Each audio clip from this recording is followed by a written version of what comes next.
Merci Madame la Présidente. Chers et chers collègues, nous sommes ici aujourd'hui pour examiner effectivement cette proposition portant déconjugalisation de l'allocation de soutien familial. C'est une disposition qui peut être un peu technique, donc je voudrais démarrer en prenant un exemple qui peut même nous permettre de rentrer peut-être un peu précisément dans l'objet de cette proposition de loi. Imaginez, prenons le cas en fait similaire de deux enfants assez représentatifs de ce que les associations nous ont fait remonter. Deux enfants qui vivent seuls avec une mère séparée de leur père. Vous auriez dans un cas, imaginons qu'il s'appelle Ismaël, un enfant qui reçoit une pension alimentaire de 200 € par mois qui est versée par son père à sa mère. Premier cas qu'on connaît toutes et tous, qu'on voit dans nos circonscriptions. Un second cas, imaginez une petite fille, la petite Julie, qui, elle, ne reçoit pas de pension alimentaire de son père.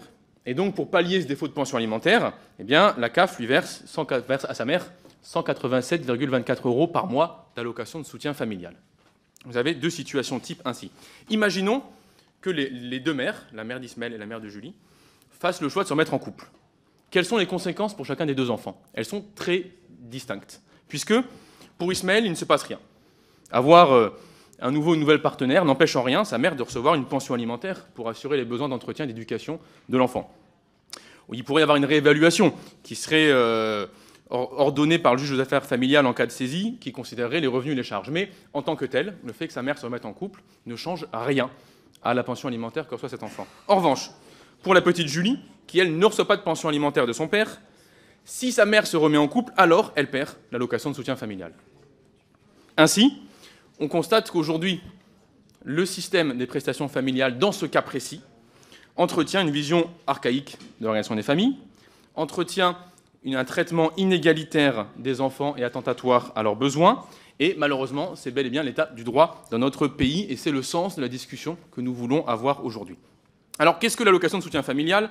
Pour celles et ceux qui nous écoutent et qui n'ont pas lu le rapport, contrairement à tout le monde ici, l'allocation de soutien familial est une prestation dont on fête les 40 ans cette année, qui est une prestation monétaire sans condition de ressources. Elle est dédiée à un parent qui élève seul un enfant, sans le soutien de l'autre parent.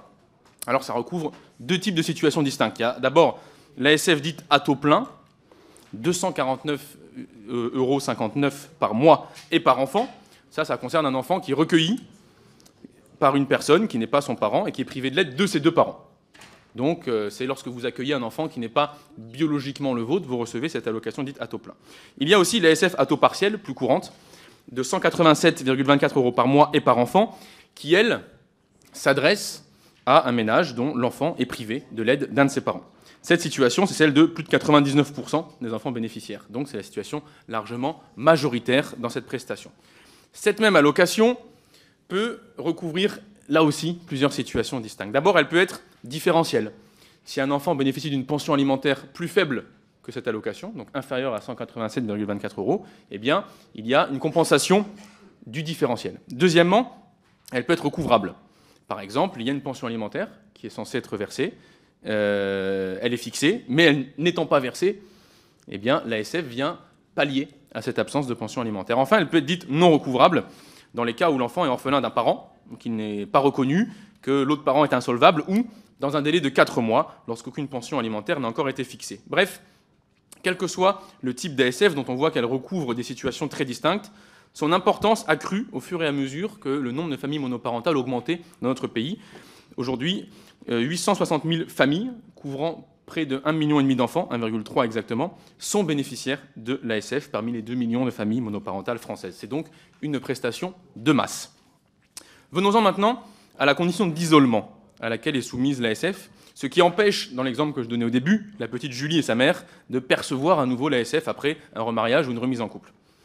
Le Code de la sécurité sociale prévoit, je cite, « Lorsque le père ou la mère, titulaire du droit à l'allocation de soutien familial, se marie, conclut un pacte civil de solidarité ou vit en concubinage, cette prestation cesse d'être due. » Pourquoi cet état du droit? Deux dynamiques de fond ont justifié son instauration.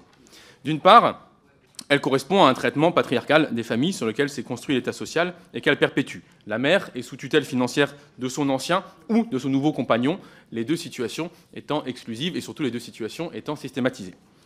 D'autre part, elle correspond à une logique budgétaire qu'assumait en 1984 le rapporteur du texte instaurant l'ASF à l'Assemblée nationale, déclarant, je cite, vous comprendrez aussi que des raisons financières ont prévalu dans la décision de ne pas étendre l'allocation à des catégories nouvelles. Alors pourquoi devons-nous abroger cette condition, comme vous y invite cette présente proposition ? Nous devons mettre fin à la condition d'isolement pour deux raisons principales. La première, rattachée aux droits de l'enfant. La seconde, rattachée à l'autonomie des femmes. Sur les droits de l'enfant d'abord, je veux rappeler que l'ASF s'adresse bien, en premier lieu, aux enfants et à leurs besoins, et non à la situation conjugale de leurs parents. En effet, en tant qu'héritière de l'allocation orphelin, l'ASF n'est pas une allocation pour parents isolés. Mais je cite là encore le rapporteur du texte en 1984 à l'Assemblée, c'est une allocation d'éducation et d'entretien, qui est donc bel et bien destinée à couvrir des besoins de l'enfant. D'ailleurs, l'allocation parents isolés qui existait a laissé place en 2008 au RSA majoré qui, lui, s'adresse aux parents isolés. Trop souvent, les deux sont confondus. La première est prise pour la seconde, et ce, au détriment des enfants. Il y a bien en droit français une allocation parents isolés, qui est le RSA majoré, et une allocation de soutien familial qui est destinée aux besoins de l'enfant. On ne parle que de cette allocation-là. Cette distinction est cruciale, parce que les enfants qui vivent en famille monoparentale sont bien plus précaires que ceux qui vivent dans une famille nucléaire. 41% des enfants concernés vivent sous seuil de pauvreté, contre 21% dans ceux qui résident en famille nucléaire. C'est donc un rapport du simple au double en termes d'exposition et de risque de pauvreté. Et ces indicateurs sont encore plus dégradés dans certains territoires, notamment au sein des Outre-mer. Ceci est d'autant plus important qu'un tiers des bénéficiaires de l'ASF vit dans le premier décile de niveau de vie, après redistribution, parmi les 10% les plus pauvres. Et plus de la moitié d'entre eux font partie des 20% les plus pauvres dans notre pays. Alors concrètement, que signifie la condition d'isolement qui est faite aux bénéficiaires de l'allocation de soutien familial? Ça signifie qu'on retire le bénéfice de l'allocation, une somme déjà très faible, on l'a dit, 187,24 €, à des enfants généralement pauvres, par la simple considération de la vie conjugale de leurs parents, le plus souvent leur mère. En somme, on facture aux enfants et à leurs besoins la mise en couple de leurs parents, ce qui me paraît porter atteinte à leur dignité. Et ce, y compris si le nouveau compagnon du parent solo gagne moins. Imaginez par exemple une femme payée au SMIC qui vit seule avec son enfant. Si elle se remet en couple avec quelqu'un qui perd son emploi et devient bénéficiaire du RSA, donc il y a des revenus inférieurs aux siens, elle se retrouve au milieu d'un effet ciseau. On lui retire l'ASF dont bénéficie son enfant via elle, et en même temps elle a une charge familiale évidemment supplémentaire vis-à-vis de son nouveau compagnon qui gagne moins que elle. Donc il y a ici des effets de double peine qui sont au cœur de cette allocation et de son critère d'isolement. Sur les droits de l'enfant, toujours, je souhaiterais rappeler que cette situation est d'autant plus injustifiable qu'elle perpétue des inégalités. En effet, si l'enfant a la chance, quelque part, de bénéficier d'une pension alimentaire, la remise en couple de son parent, avec lequel il réside, ne signifie pas que la pension alimentaire cesse d'être versée. Pour l'enfant qui ne touche pas de pension alimentaire, la remise en couple de son parent signifie en revanche l'arrêt de l'allocation de soutien familial. Là aussi, double peine, ni pension, ni allocation. Telle est la perspective, malheureusement, que le droit actuel propose à ces enfants. Mais la condition d'isolement ne porte pas uniquement atteinte aux droits des enfants. Elle est un archaïsme qui perpétue, pour les mères concernées, des représentations et organisations familiales assez datées, auxquelles je pense que la plupart d'entre nous ici souhaitons mettre fin. En effet, le parent isolé, dans 85% des cas, cette proposition de loi est l'exposé que je tiens aujourd'hui devant vous. De ce fait, la condition d'isolement pénalise principalement des femmes, qui sont contraintes de choisir entre le bénéfice de l'allocation de soutien familial, c'est cette petite allocation, et le droit d'entamer une nouvelle relation, c'est-à-dire le droit au bonheur pour elles. Réalisons, collègues, qu'aujourd'hui, une mère seule qui souhaite engager une relation amoureuse reçoit une facture de 187,24 € prise sur les besoins de l'enfant. Pour une mère seule qui est rémunérée au niveau du SMIC, ça représente 11% de ses revenus qui peuvent être amputés en cas de remise en couple. Ceci est d'autant plus vrai que les familles monoparentales avec une mère sont plus précaires que celles avec un père. En définitive, la condition d'isolement est une atteinte à l'autonomie des femmes que nous vous proposons aujourd'hui d'abroger. À ce sujet, je tiens à souligner, et je sais que les amendements permettront de revenir sur ce sujet, je tiens à souligner que nous avons déjà conduit ici une réflexion similaire.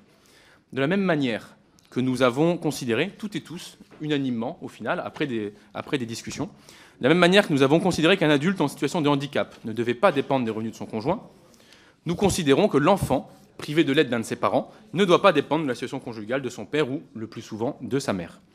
C'est sans doute pour cela, par attachement à l'égalité et à l'autonomie des personnes, que 61% des Françaises et des Français approuvent cette déconjugalisation dans le sondage Toluna Harris Interactive qui y était dédié il y a 10 jours. Et il y a une majorité dans ce sondage chez les sympathisantes et sympathisants de tous les groupes parlementaires représentés aujourd'hui dans cette commission. Ainsi, C'est pour défendre les droits des enfants, l'égalité entre les cas d'Ismaël et Julie, dont je vous parlais au début de mon propos, mais aussi l'autonomie des femmes et leur droit au bonheur, que la suppression de la condition d'isolement vous est proposée par l'article 1er de cette proposition de loi. Je vous remercie.